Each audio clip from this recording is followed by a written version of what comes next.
ओम शांति। कहते हैं अगर हम सच्चे और पवित्र मन से कुछ चाहते हैं तो उस चीज को पूरा करने में समस्त ब्रह्मांड हमारी मदद करता है। चाहे हमारे जीवन में कितने ही दुख क्यों ना हो, लेकिन यदि हम सच्चे हैं तो हमारी मदद अवश्य होती है।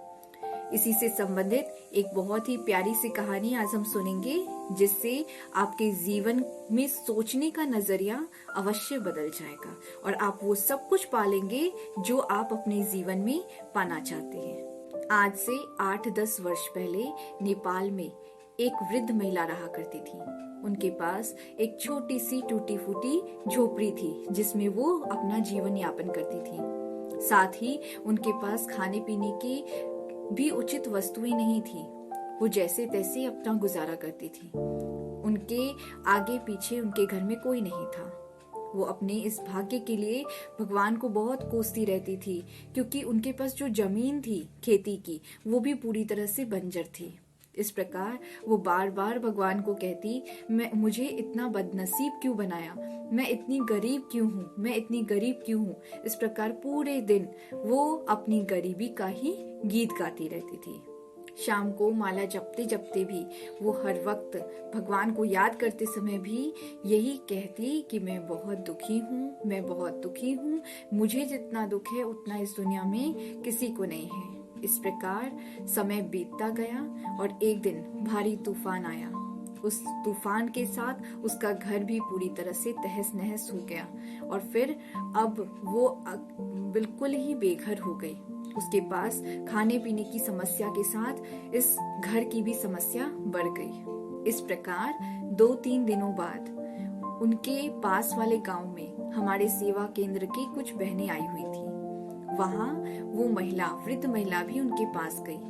तो वहां उपस्थित जो बहनें थी उनके सामने जाकर ये वृद्ध महिला बार बार उन्हें भी यही बात कहने लगी, इस चीज का वर्णन करने लगी कि मैं बहुत दुखी हूँ, गरीब हूँ। तो फिर वहां उपस्थित एक बहन ने कहा कि माता, आप बार बार ऐसे दुख वाले, गरीबी वाले जाप क्यों करती हो? इससे तो आपके दुख और बढ़ जाएंगे।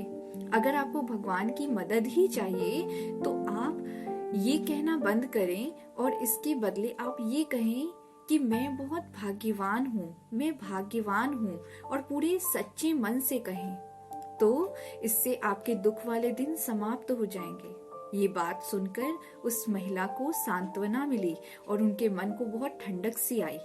अब जब वो घर वापस गईं, वहां उन्हें ये सारी बातें याद आई और उन्होंने निर्णय लिया कि अब मुझे दुख वाले, गरीबी वाले कोई भी नेगेटिव बातें मुझे नहीं करनी है। और उन्होंने सोते समय, सुबह उठते समय, जाप करते समय, भगवान को याद करते समय या फिर कोई भी कार्य करते समय यही बोलना शुरू किया कि मैं बहुत भाग्यवान हूँ, मैं बहुत भाग्यवान हूँ। इस प्रकार समय बीतता गया और 3 महीने पूरे हो गए। अब जब 3 महीने पूरे हुए तो कुछ लोग उनके पास आए और उस महिला से उस बंजर जमीन के बारे में पूछने लगे।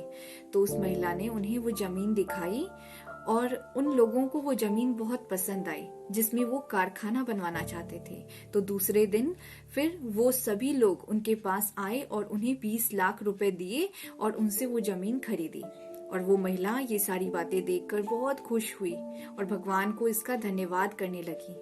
उन पैसों से उन्होंने अपना घर बनवा लिया और अपना जीवन यापन करने लगी।